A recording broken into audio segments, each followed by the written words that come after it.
আসসালামু আলাইকুম, আমার নাম শোয়েব খান, আমি একজন স্টুডেন্ট। আমি প্রথমে ডক্টর জাকির নায়েককে অভিনন্দন জানাই যে শুধু মুসলিমরাই নয়, এখানে উপস্থিত সবাই আপনাকে নিয়ে গর্বিত। এখন স্যার, আমার প্রশ্নটা হলো, কিছুদিন আগে ইন্ডিয়ান নিউজ চ্যানেলে একটা খবর দেখিয়েছে যে এক মহিলাকে তার শ্বশুর ধর্ষণ করেছে, সে একজন মুসলিম। তখন মৌলভীরা ফতোয়া দিল যে মহিলা এখন তার শ্বশুরকে বিয়ে করবে, তার স্বামী এখন তার জন্য হারাম। এই ব্যাপারটা নিয়ে কিছু বলবেন? ভাই, এই ব্যাপারটা আসলে একটা গুরুত্বপূর্ণ ইস্যু মিডিয়ার কাছে।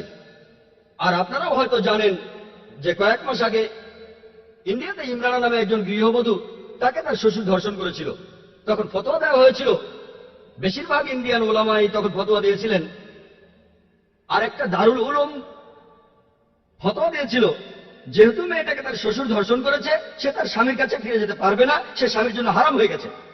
আর মিডিয়া যখনই দেখে এই খবরটা দিয়ে ইসলামের নিন্দা করা যায়, তারা সেটা লুপে নেয়, তারপর খবরটা চারিদিকে ছড়িয়ে দেয় যেন ইসলাম ধর্মে এই ইস্যুটা ছাড়া আর কোনো ইস্যুই নেই।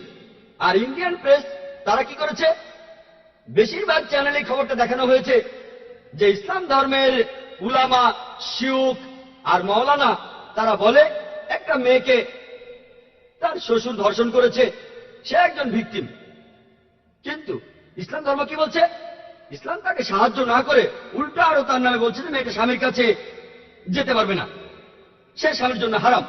আর মিডিয়া তারপর এই খবরটাকে চারিদিকে ছড়িয়ে দিচ্ছে, এমনকি আজকেও ছড়াচ্ছে। তবে আমি সবসময় বলি, যদি আপনি মিডিয়ার সামনে কথা বলতে না জানেন, আপনাকে ট্রেনিং নিতে হবে।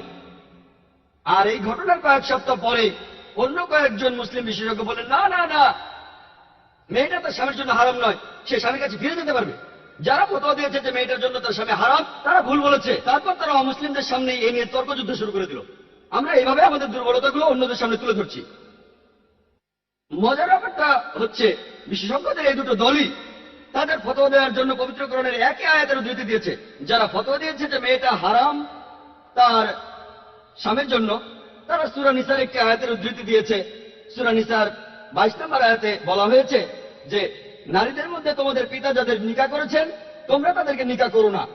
এখন আরবি ভাষায় নিকাহ শব্দটার দুটো অর্থ আছে, একটা হলো বিয়ে, আরেকটা অর্থ হচ্ছে সহবাস।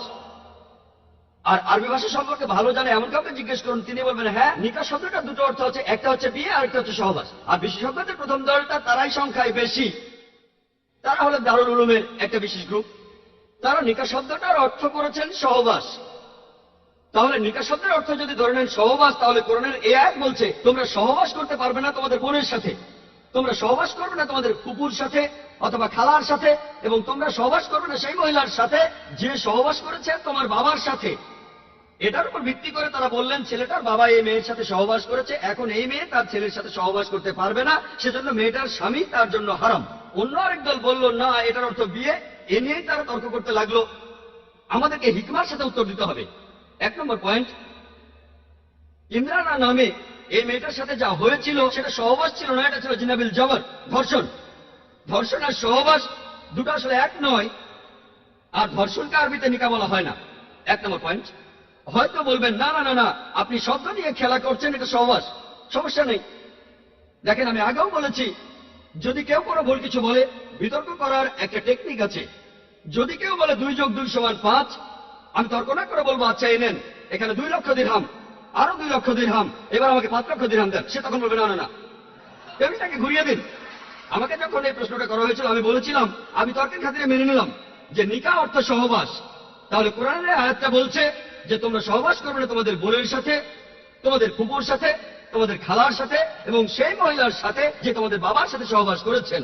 তার মানে কি এই যে কোরআন সহবাসের অনুমতি দিচ্ছে প্রতিবেশী মহিলার সাথে অথবা অন্য কোনো মহিলার সাথে? তারা বলে না না। আমি বললাম কেন? যদি বলেন যে নিকাহ অর্থ সহবাস, তাহলে কোরআন বলছে যে সহবাস করবে না তোমাদের বোনের সাথে, ফুপুর সাথে, খালার সাথে, আর যে মহিলার সাথে তোমার বাবা সহবাস করেছে, কিন্তু সহবাস করতে পারবে প্রতিবেশী মহিলার সাথে, অন্য যে কোনো মহিলার সাথে। তারা বলল না। তাহলে সঠিক অর্থটা হচ্ছে নিকাহ মানে বিয়ে, অর্থাৎ তোমরা বিয়ে করবে না তোমাদের বোনকে, তোমরা বিয়ে করবে না তোমাদের ফুপুকে, তোমাদের খালাকে, এবং বিয়ে করবে না সেই মহিলাকে যে বিয়ে করেছে তোমাদের বাবাকে। তবে আপনি প্রতিবেশী মহিলাকে বিয়ে করতে পারেন, অন্য যে কোনো মহিলাকে বিয়ে করতে পারেন। তাই আপনারা লড়াই না করে হিকমা দিয়ে এটা বোঝাবেন। আর কোনো বিশেষজ্ঞই বলবেন না যে আপনি সহবাস বা জিনা করতে পারেন যে কোনো মহিলার সাথে। হিকমার সাথে উত্তর দেন, সমস্যার সমাধান হয়ে যাবে। কিন্তু দুর্ভাগ্যজনকভাবে নিজেরাই একে অন্যের সাথে তর্ক করছি, মিডিয়ার সামনে ইসলামকে সবার সামনে হাস্যকর বানাচ্ছি। আশা করি উত্তরটা পেয়েছেন।